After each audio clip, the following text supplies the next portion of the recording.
আমি আমি আমি ফ্রেশ হয়ে আসছি। হ্যাঁ, পরে তোমার আম্মু চা নিয়ে আসবে, খেলে ব্যথা সেরে যাবে। আমি না আব্বুরে কয়ে দিম আপনি আমারে ব্যথা দিছেন। এই রূপা, হ্যাঁ ডাক্তার আসতেছি। হ্যাঁ এদিকে আসো তো। কি হয়েছে বলো? বসো। আচ্ছা, মেয়েটা এইবারও ফেল করলো, এখন বড় হয়ে গেছে, বিয়ে শাদী দেওয়া লাগবো।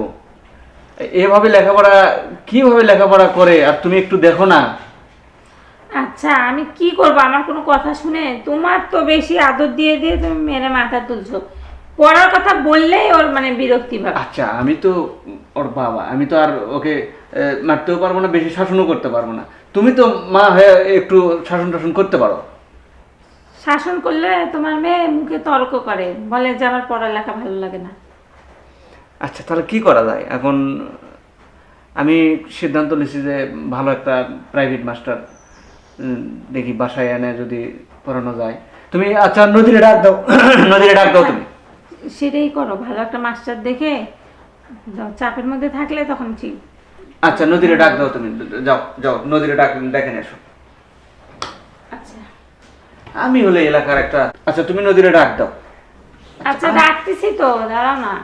আমি নদী, এই নদী, এদিকে আয় তো মা। কি হয়েছে আম্মু? এই তুমি বসো, ওখানে বসো, আমি এখানে বসবো। বসো।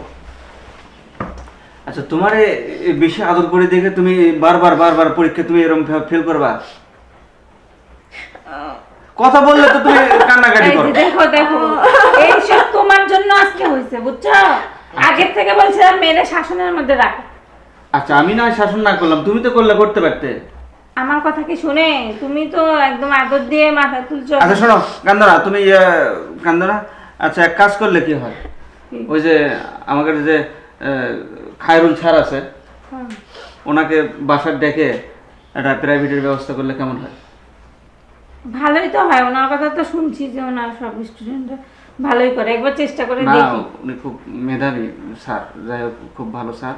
আমি তাহলে ওনার সাথে কথা বলি। আরে তুমি ইয়ে করবা, ওই যে স্যারও। এই এক কাজ কর, তুমি ফোন দাও, ফোন দিয়ে শোনো, আজকে আসতে বলো। পাপা আবার কি? করবো না। না, পড়তে হবে তোমার, তোমার সামনে ভালো রেজাল্ট করতে হবে। আচ্ছা, তুমি বুঝো না কে, আমি এলাকার একটা মান্যগণ্য লোক, আর আমার মেয়ে যদি বারবার ফেল করে তোর মানুষ আমাকে কি ভাববে? পাপা আমার না একটা জামাই লাগবে। দেখছো তোমার মেয়ের কথা দেখছো, আক্কেল দেখছো? এইসব কথা বাবাকে কয়? এরকম হলো কি করে? এরকম হলো কি করে? সব কিছুর মূলে তুমি। আজকে অত কথা বাদ দাও, মাস্টারকে ফোন দাও। ইস, আম্মুটা না পচা। এই কথা বলিস না, পড়ালেখা করে ভালো কিছু হইতে হবে, পরে এইসব উল্টা পাল্টা চিন্তা। হ্যালো, খারুল ভাই। জি, কে বলছিলেন? জি, আমি ওই যে আপনার সাজু ভাই বলছিলাম, ওই যে উত্তরপাড়ার মাদবর সাহেবের ছেলে। ও হ্যাঁ হ্যাঁ, বলুন কেন? হ্যাঁ, চিনতে পারছেন? হ্যাঁ, চিনতে পেরেছি। ওই যে আমার মেয়েটা আছে না। ও হ্যাঁ, ওকে পাস করেছে? না স্যার, এবারে তুমি ফেল করছে, তা আমি ভাবলাম যে আপনি যদি একটু প্রাইভেট পড়ানো যায় তাহলে মনে হয় মেয়েটা একটু ভালো রেজাল্ট করতে পারে।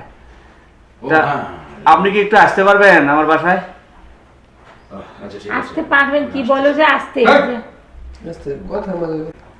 হ্যাঁ স্যার, আপনি এখন একটু আসেন আমার বাসায়, আমি মেয়েটার সাথে আপনাকে পরিচয় করে দিয়ে আর কাল থেকে আপনি পড়ানো শুরু করবেন। আচ্ছা ঠিক আছে, আমি আসতেছি। আচ্ছা আসেন।